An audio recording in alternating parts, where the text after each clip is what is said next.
What is up, guys? This is the highly requested deck profile for my pudding list. I'm just gonna go ahead and jump straight into it. It's pretty self-explanatory. We run 4 pudding. Searches top 4 at a Big Mom Pirates. Honestly, one of the best searchers aside probably from the event.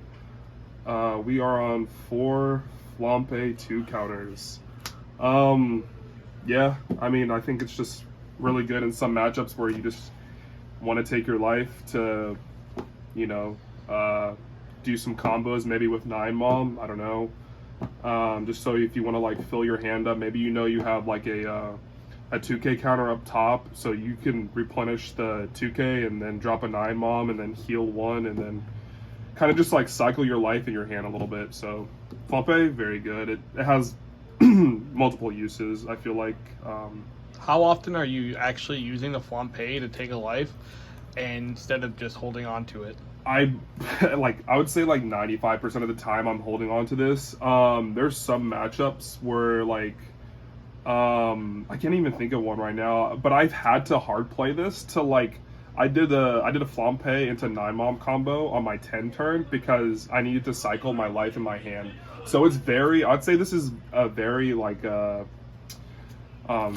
very rare occurrence where you actually play like hard playing this. Situational? Yeah, super situational. So the other situation that I would think about the Flampe would probably be like if your opponent's like trying to stall you, and they're not attacking into you because they know you want to play a Katakuri on your next turn. Yeah. And you're trying to flip the life over and reattack with your leader, you could actually play the Flampe out if you're at 7 Dawn and then play the Katakuri and still kind of do that same play. Yeah, that's anyway. nice. Yeah. I didn't even think about that. Yeah, that's very clean. So yeah, that's another combo that I'm still learning combos for the deck. I'm no veteran of pudding. I've been trying to figure out like good ratios and everything. Trust me, I figured that combo out today, actually. I did it. We're on 4 Viola. I know some lists don't play Viola. I think it's just a consistency thing for me. And it has 3 different uses. It's a blocker, it flips your life, so it makes your leader ability active or live for your following turn. And then if you already have a Viola established, having knowledge of your opponent's life, it's come up multiple times. Like I'd say it's probably come up at least one time in tournament where I keep seeing this card. I'm like, okay, I can keep establishing a blocker. They have to answer a 0 cost or a 0 power blocker, which feels kind of bad sometimes. Like having multiple blockers established and knowing everything that's going on, like you're in such a controlling position if you see 2 of these in a game. I feel like. Yeah, that's pretty much Viola. So we're on 4 Amande. If you like counter as opposed to other things, you could probably cut this to 2. Because I'm on 2 0 cost event. I think maybe I might switch up my ratio and go 4 0 cost event. And I'll have 10 counter, including the beige. So it's whatever you feel comfortable with. I feel fine with having playing 2 0 cost event. Maybe you would beg to differ. Honestly, it's just a preference thing for me. The situation where Amande gets played sometimes doesn't actually come up, so it's probably better just to use it as a counter. But in this situation, especially when you're getting to stack life with your big moms and stuff, the 0 cost event will probably come up more, especially when you go down to 0 life, and you get that trigger. That trigger is always nice at the end of the game. Yeah, absolutely, 100%. And of course I don't think beige needs any sort of introduction. This card literally wins games. Best yellow card in the game right now. Best yellow card trigger. I mean, arguably the best yellow card in the game. Stop and attack. I mean, this kills Zoro, 9 Zoro. Oh, you have 3 swings with your Zoro. Beige. What are you gonna do? Yeah.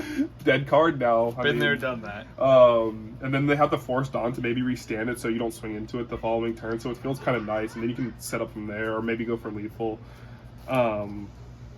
Such a good card. We're on 2 Brûlée. I don't know. You can play 4, you can play 3, you can play 4. I don't see why you wouldn't want to bump up this. I think I might bump this up to 4. I don't know. Like it's a preference thing for me. I don't really want to see it in my opening hand, but having it in life is, it saves your ass. Pretty good. And you need. I feel like you might want to opt for less counter and more things that save your ass in life. I don't know. For me personally, I just like being able to pitch 2Ks. That's just a preference thing for me. We are on 3 Sanji boy. So before you move on to Sanji, would yeah. you ever consider cutting the Brulees and actually playing the 6-drop purple Sanji instead of the Brule? I mean, they're both searchable. So you're talking about the The purple Sanji. The purple Sanji. What is the purple Sanji? The purple Sanji blocker. The one if you have less Dawn than your opponent. It's a 6K. No, the 2K. So I'm sorry, dude. Yeah. Yeah. No, 100%, dude. Yeah, I like maybe even cutting that. Maybe even cutting the Mondays and being on 2 Sanji. Even I think having more blockers in this deck is kind of important. I've been trying to thief them off of our cameraman for quite some time. The Altar versions, of course. I have regulars, but we like to be a little bit bougie with. Gotta have the bling, you know what I'm saying? Yeah, absolutely. I think 2 Newgate is correct. I don't think you want to play more. I mean, you might want to play more if you're going towards more of a rearrange your life build and stack your Capones on the bottom, stack your lifesavers on bottom. Me personally, I don't feel like it comes up enough. There's honestly an argument to cut it because I played this deck just as much as our buddy here doing the deck profile, and I'll be honest with you, I played it maybe one time since playing the deck. Yeah. Did it feel? I mean, how was it? It doesn't feel bad. Yeah. But you're normally in a position at playing 6 on, you're wanting to play Katakuri. There's no ifs, ands, or buts about it. You're usually wanting to play Katakuri. Okay. So if you had a choice between that and Katakuri in your hand, you're probably playing the Katakuri. 100%. Now, later on in the game, if you don't have any big bodies in your hand to replay, you can always just play him and rearrange your life since you know what your life is, and you can always put the beige on the bottom or put a 0-cost event on the bottom. I mean, that's the application of it at that point. It's not a bad card. 100%. I think but there's also an argument to cut it. Yeah, I think this could probably be 4 Brule or 4 Sanji, 3 yeah. Brule. Yeah.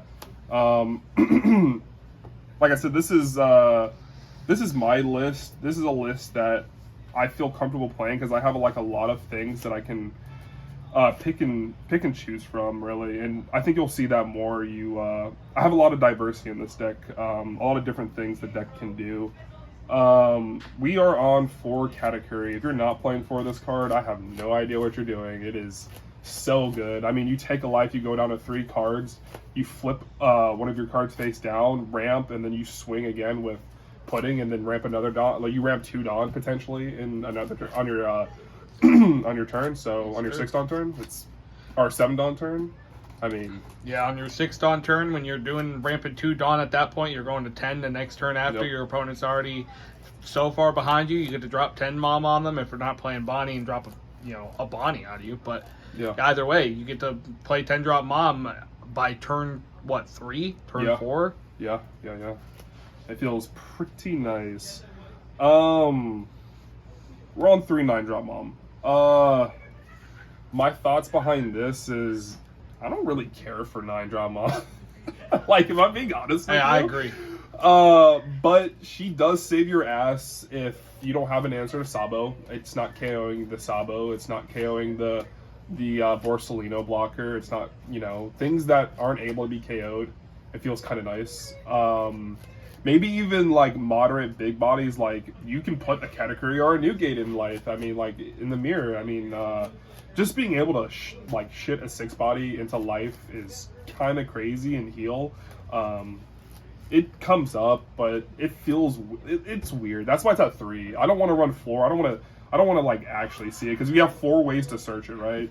And that brings us to our next big body, 10-drop Ace. this card is insane. There's matchups where this is actually won me the game because I'm able to put aggression and heal, and being able to heal and remove a body, I don't know if I need to really tell you why that's good. No.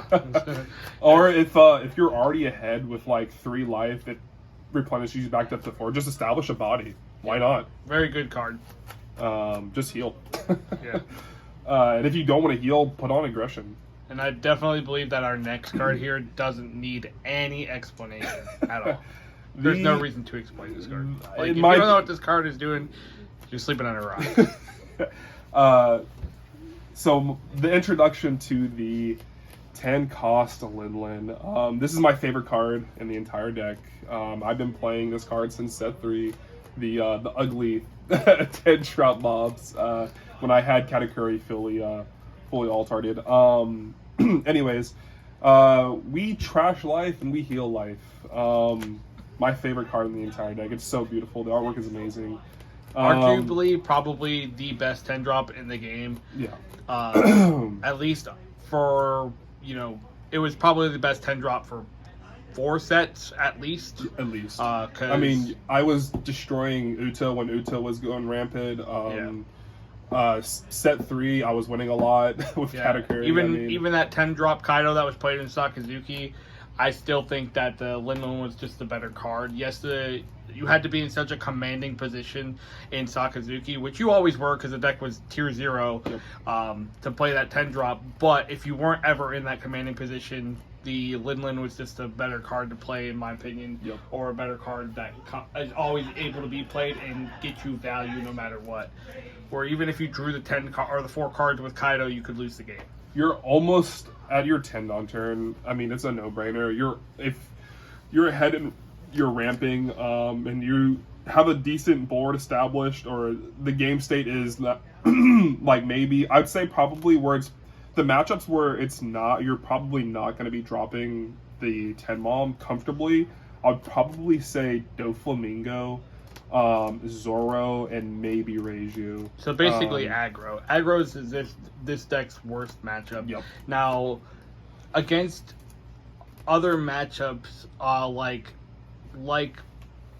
let's say Rob Lucci and BY Luffy, the black decks of the format.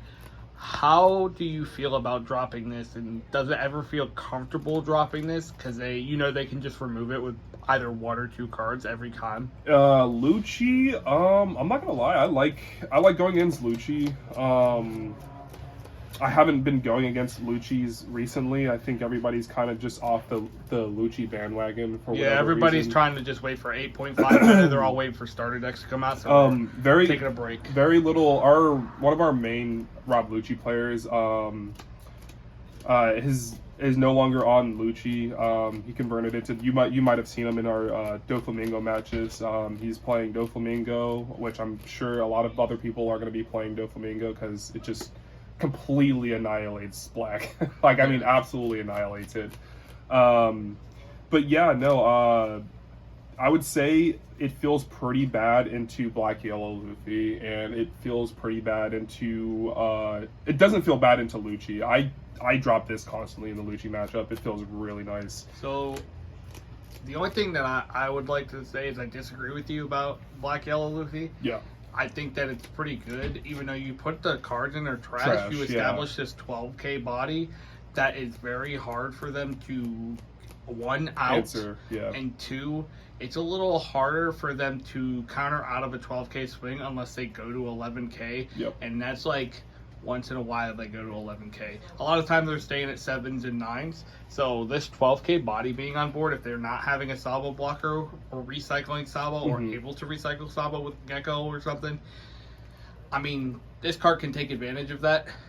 Now, does it happen all the time? No, not really. But there is an argument to be made that 10 drop mom in that matchup is still pretty good.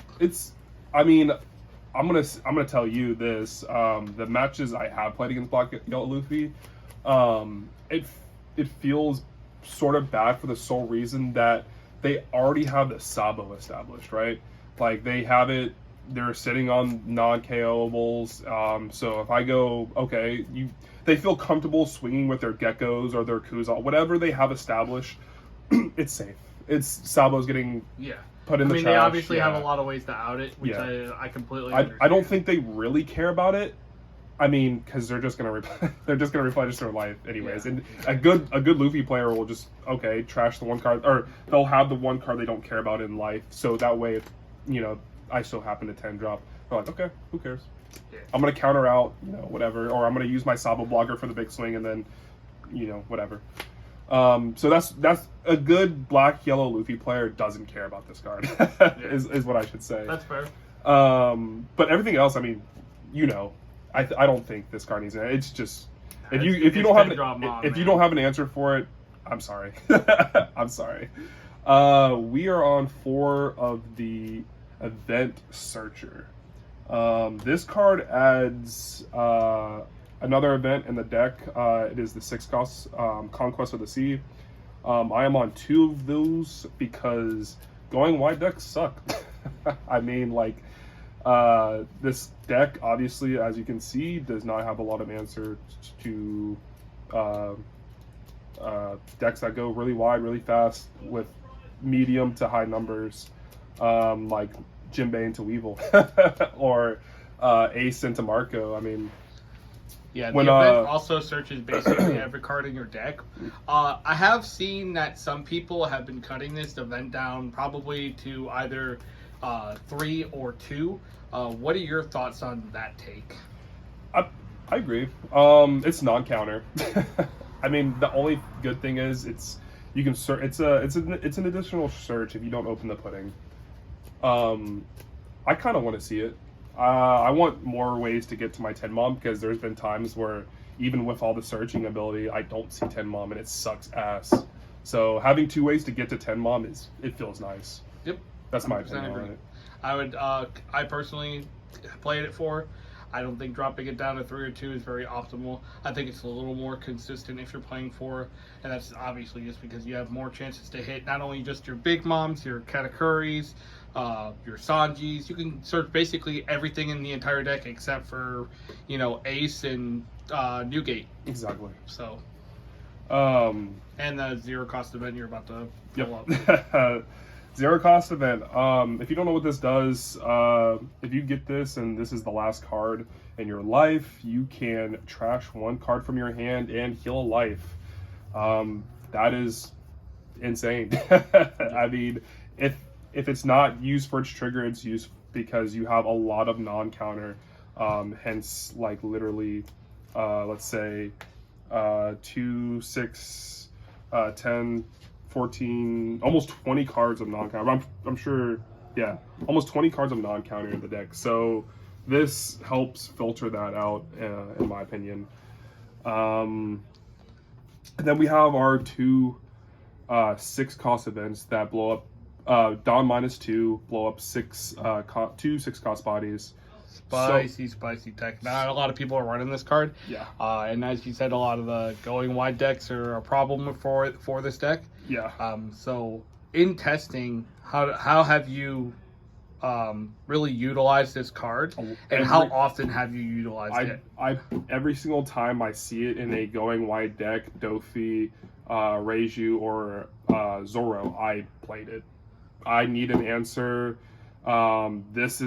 This feels bad. Like, if you're on your Dawn turn where you're like, okay, I have a bunch of Dawn, I can establish a blocker, but establishing a blocker feels kind of bad. So, like, you go, okay, so maybe my other option is playing Katakuri, ramping, swinging 6 into one of the 5k bodies. No.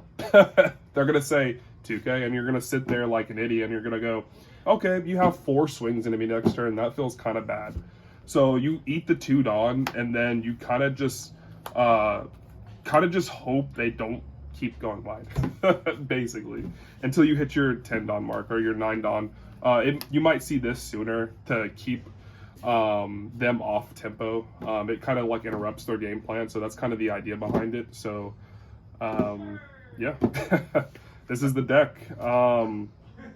Like I said, the changes might be 4 0 cost, and then I think that's that's kind of the route I'm going towards. I completely agree with the cameraman Crash. I don't think playing this card, I don't think it's going to come up as much as I think it is. You'd like it to, and I was right there with you when I was playing this. I was actually playing it at 4 and testing. Yeah. And the only situation I ever felt like I needed it was when I would try to, have this in life, or if I seen this in life at some point when I swung with my leader and I flipped this, I would try to play this and then put this at the bottom on purpose so my opponent knows, hey, you're never going to be able to game me. Yes, this is there, but I still get to gain a life no matter what. And that life could be beige for all you know. Exactly. The best yellow card in the game.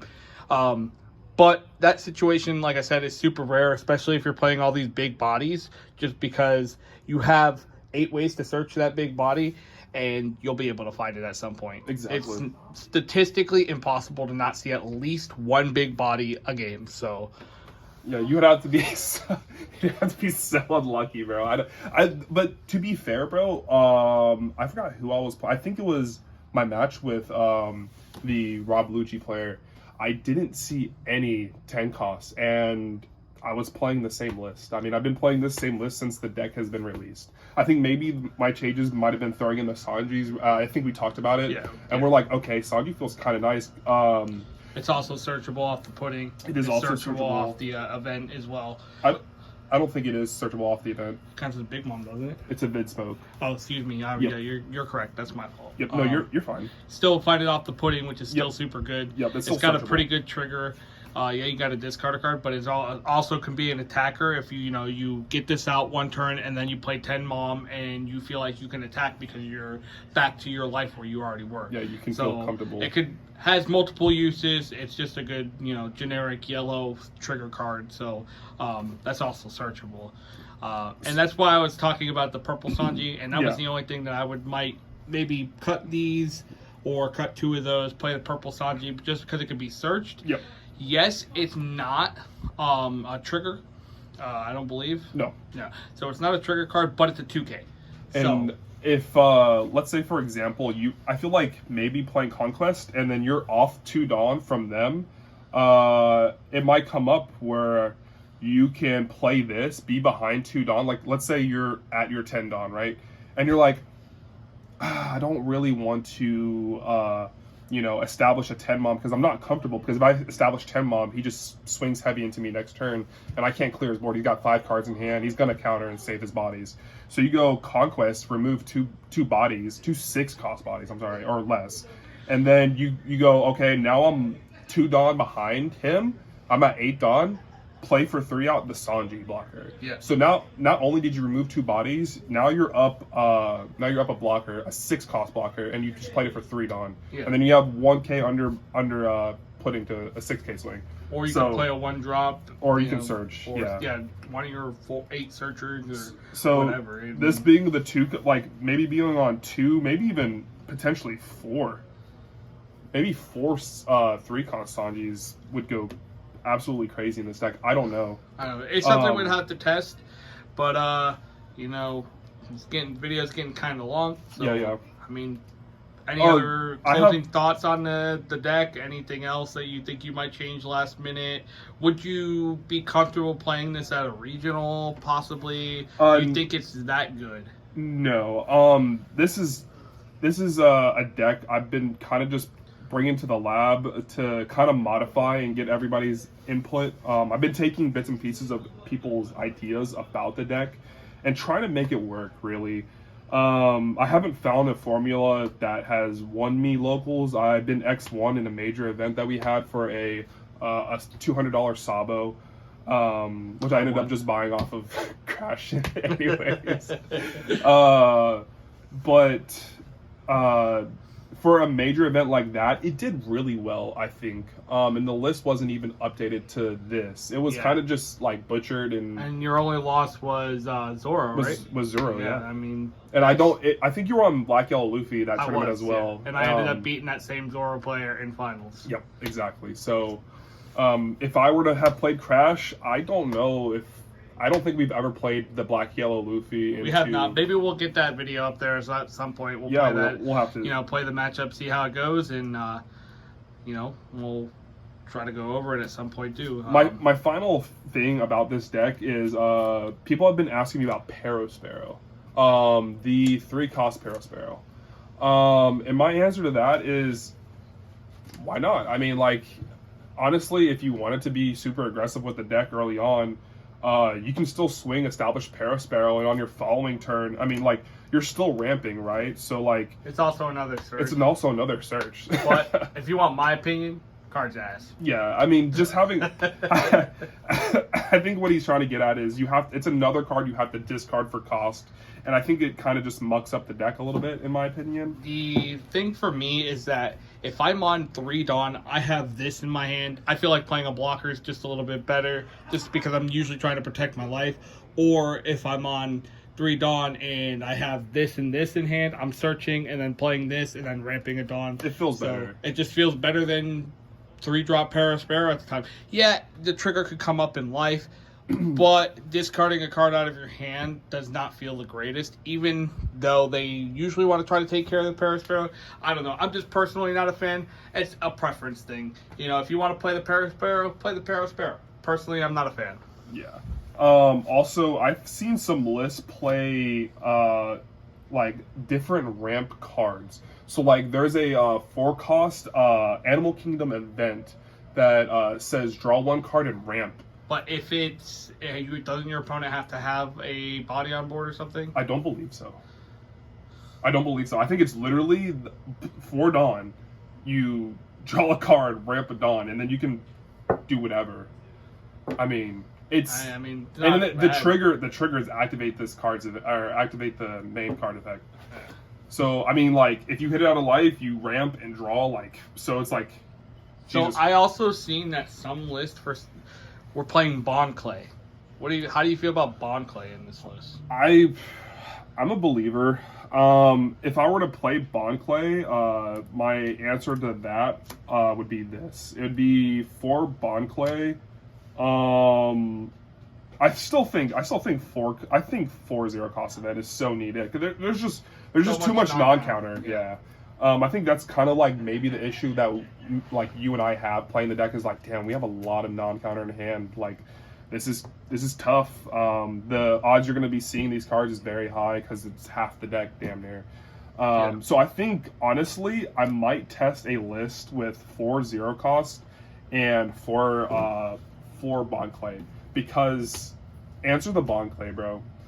If you don't have an answer to the Bond Clay, sucks to suck. I mean. That's all I gotta say. I don't think there's a lot of black and blue. I feel like the Dofi, like blue players, are gonna be the Dofi players, and Dofi is not gonna be red rocking your damn or red rocking or worrying about the Bond Clay, because the highest bodies they're gonna be 5 and 6 all across the board. 7-drop event. They might play the 7-drop event to get rid of it. Maybe. If they play a big body. If they play like Boa. Maybe list with Boa, they feel threatened by the Bond Clay, but that's it. Yeah, but if you guys have any thoughts on the list or any input on it, if you've been playing it yourself and you have your own build, go ahead and comment down in the comment section and let us know. I mean, this is his channel, so he doesn't mind feedback. He gets it from me all the time. Yep. I'd also like to see other people's ideas too. Absolutely. Because I read the comments and stuff as well. Yeah, I was gonna say, don't be afraid to give your 2 cents. I mean, I'm nowhere close to a perfect player. So, yeah, and I think that's basically going to be the deck list. I might do an updated deck list in the future, maybe a YouTube short of the list and maybe my ranking on it in a local tournament, and then hopefully I can win with this beautiful deck. Yes, sir. Well, guys, that's going to be the deck profile. Just go ahead and make sure to comment, like, and subscribe, and leave your feedback in the comments. Y'all have a great day. Peace.